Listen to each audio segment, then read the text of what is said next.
कि आदिवासी अपनी परंपरा के आधार पर जानी जाती है, उसकी धरोहर के आधार पर जानी जाती है, लेकिन धार्मिकता के आधार पर नहीं।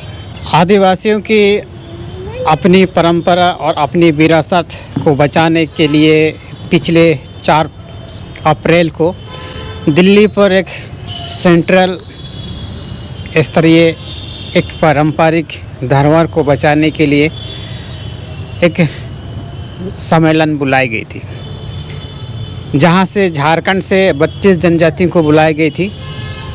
क्या ये आदिवासियत के लिए खतरे की घंटी है या फिर खतरे की निशानी है? कई सारे लोग इस बात पर चिंता जता रहे हैं कि ये आदिवासियों के लिए विनाश काल की ये संकेत है।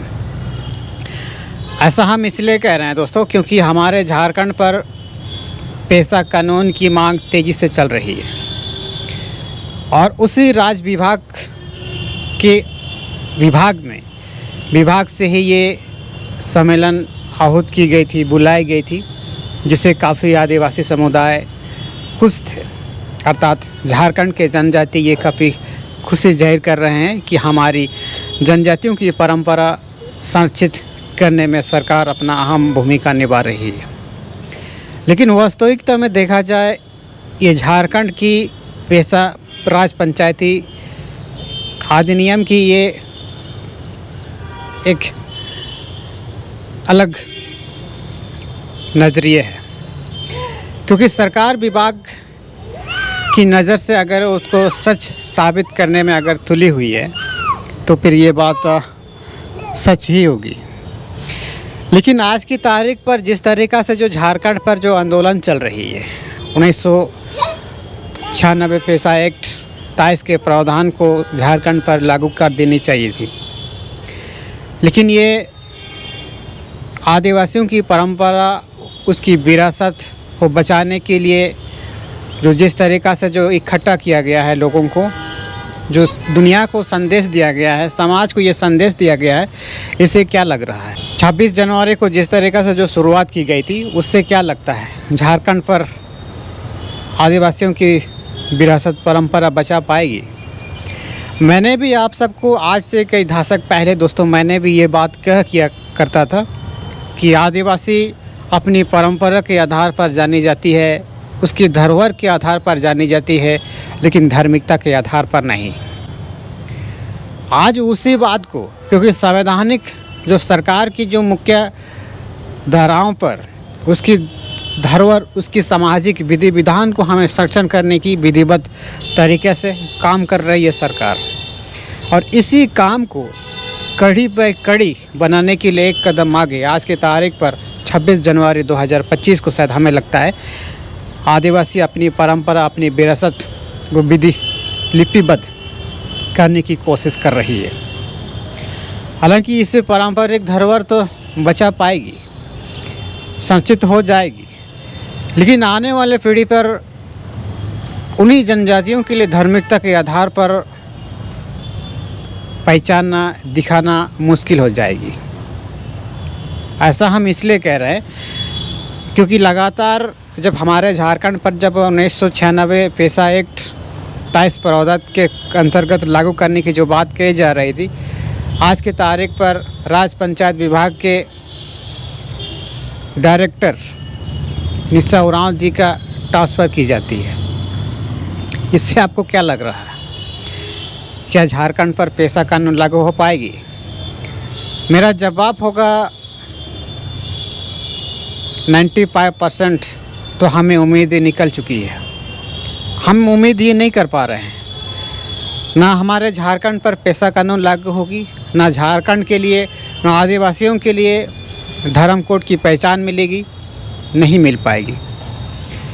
क्योंकि संवैधानिक आधार पर भारतीय जनता पार्टी केंद्र पर, सेंट्रल पर सरकार होने की वजह से आज की तारीख पर आदिवासी जनजातियों को जनजाति के आधार पर लिपिबद्ध करने की प्रयास करती है, उसकी परंपरा के आधार पर, उसकी परंपराओं के आधार पर आंकने की प्रयास करती है और की गई है। और वास्तविकता में जनजाति अपनी धार्मिक धरोहर विरासत को कायम करने के लिए उनकी पारंपरिक दस्तूर से ही आने वाले पीढ़ी में जानी जाएगी। और इन्हीं चीज़ों को लिपिबद्ध करने के लिए पिछले बार 4 अप्रैल को दिल्ली पर ये बड़े पैमाने पर समारोह बनाई गई थी, दिखाई गई थी। दुनिया को ये दिखाने का प्रयास किया गया था कि जनजातियों की दस्तूर को हम संरक्षित करेंगे, लिपिबद्ध बनाएंगे। लेकिन कई सारे लोग इस बात पर खुशियाँ मना रहे हैं कि हमारी परंपरा, हमारी दस्तूर को बचाने के लिए सरकार अब एक कदम आगे आ रही है। हालांकि कई सारे लोग झारखंड के राज्य पंचायत विभाग के डायरेक्टर की वाहवाही कर रहे हैं।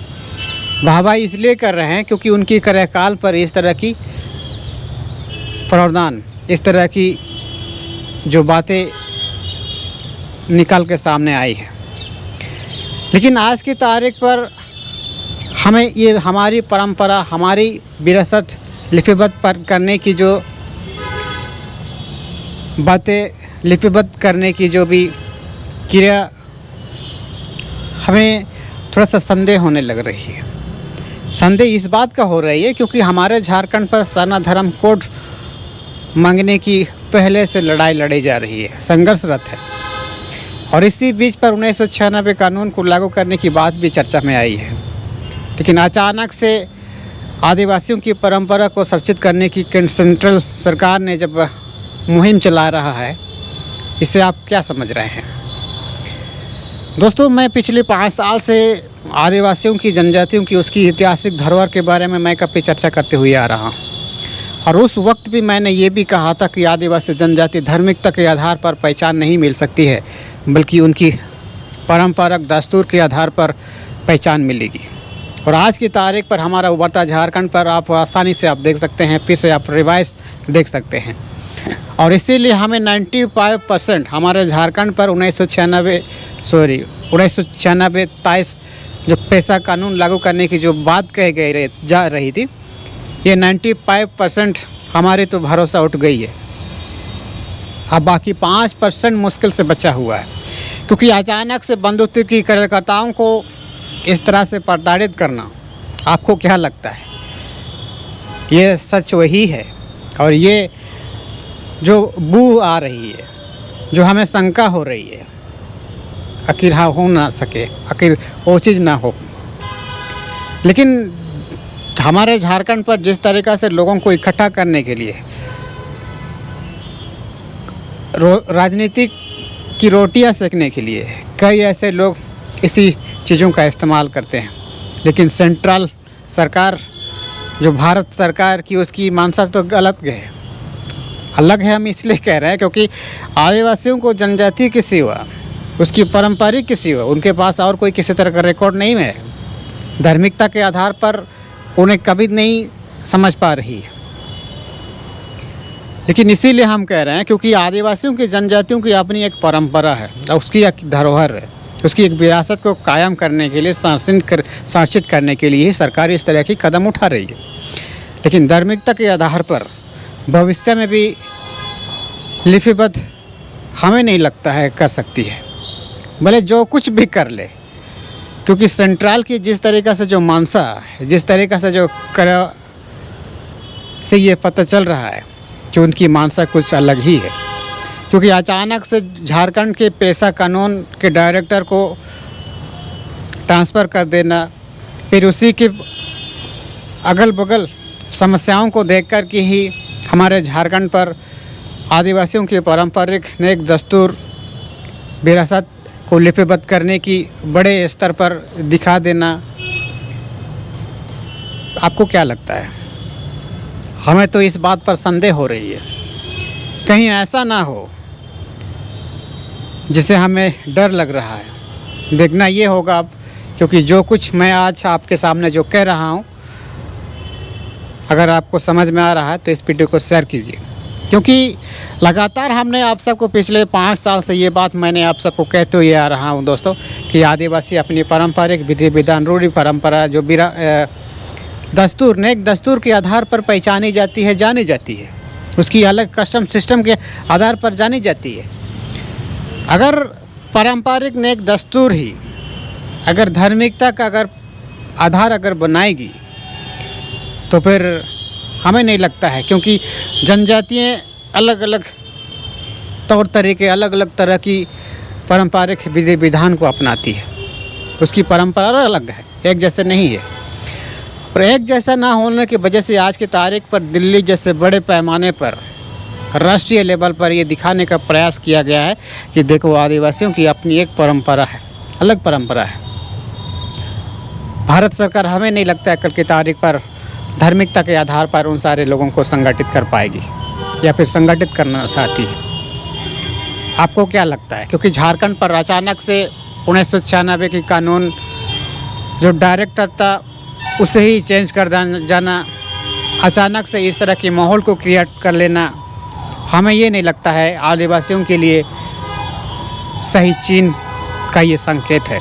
बाकी आपका क्या ख्याल है, नीचे कमेंट सेक्शन के माध्यम से आप हमें ज़रूर बता सकते हैं। अगर हमारी दी गई जानकारी आपको थोड़ा सा भी अच्छा लगा तो इस वीडियो को शेयर कर दीजिए, चैनल को सब्सक्राइब करना बिल्कुल मत भूलिएगा, क्योंकि हम इसी तरह से जुड़ी जानकारी आने वाले समय पर हम दिखाते रहते हैं। धन्यवाद।